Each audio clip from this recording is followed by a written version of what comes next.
नमस्कार शेतकरी मित्र, एक अतिशय महत्त्वाचे अपडेट आहे। या 14 जिल्ह्यातील नागरिकांचे सरसकट वीज बिल आता माफ होणार आहे, असे मुख्यमंत्री एकनाथ शिंदे यांनी मोठा निर्णय घेतलेला आहे। काय आहे याची डिटेल आपण आता सविस्तरपणे जाणून घेणार आहोत। तत्पूर्वी चॅनलवरती पहिल्यांदाच आला असाल तर चॅनलला सबस्क्राईब करायला विसरू नका।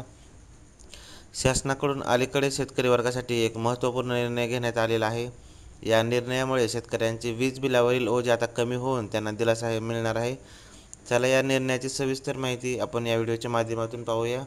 वीज बिल माफीचा शासन निर्णय। महाराष्ट्र शासनाने शेतकऱ्यांसाठी एक मोठा निर्णय घेतलेला आहे। या निर्णयानुसार राज्यातील सर्व शेतकरी कुटुंबाचे वीज बिल ही सरसकट माफ करण्यात येणार आहे। यासाठी शासनाकडून महावितरण महामंडळाला आर्थिक सहाय्य देण्यात येणार आहे। परभणी, जालना, अहिल्यानगर, नांदेड, सातारा, पुणे, नाशिक या जिल्ह्याचे आता हे कर्ज हे शेतकरी जे आहे ज्याच्यावरती वीज बिलचा जो बोजा होता तो आता कमी होणार आहे। निर्णयाची पार्श्वभूमी आपण थोडक्यात जाणून घेणार आहोत। शेतकरी हा राजाचा कणा आहे, परंतु गेल्या काही वर्षात वाढत्या खर्चामुळे शेतकऱ्याची परिस्थिती बिकट झालेली आहे। विशेषतः वीज बिलांमध्ये झालेली वाढ शेतकऱ्यांसाठी भार ठरली होती। यामुळे शासनाने शेतकऱ्यांना दिलासा देण्यासाठी हा निर्णय आता घेतलेला आहे।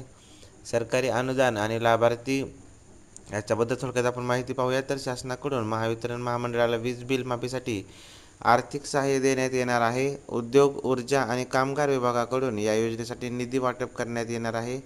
तर आदिवासी विकास मंत्रालयाकडूनही कृषी पंपधारक आणि अनुसूचित जातीशी संबंधित वैयक्तिक लाभार्थ्यांसाठी 200 कोटी रुपयाचे अनुदान हे या मार्फत देण्यात येणार आहे।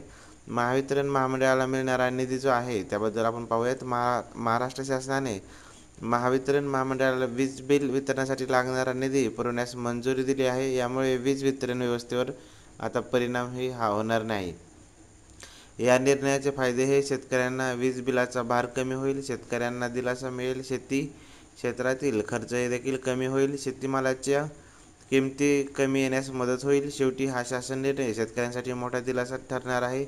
शेतकरी वर्गाला आर्थिक दिलासा मिळण्यास मदत देखील होणार आहे आणि त्यांच्या विकासाला चालना मिळेल। आशा आहे की शासन पुढेही शेतकरी हिताचा निर्णय हे घेत राहील।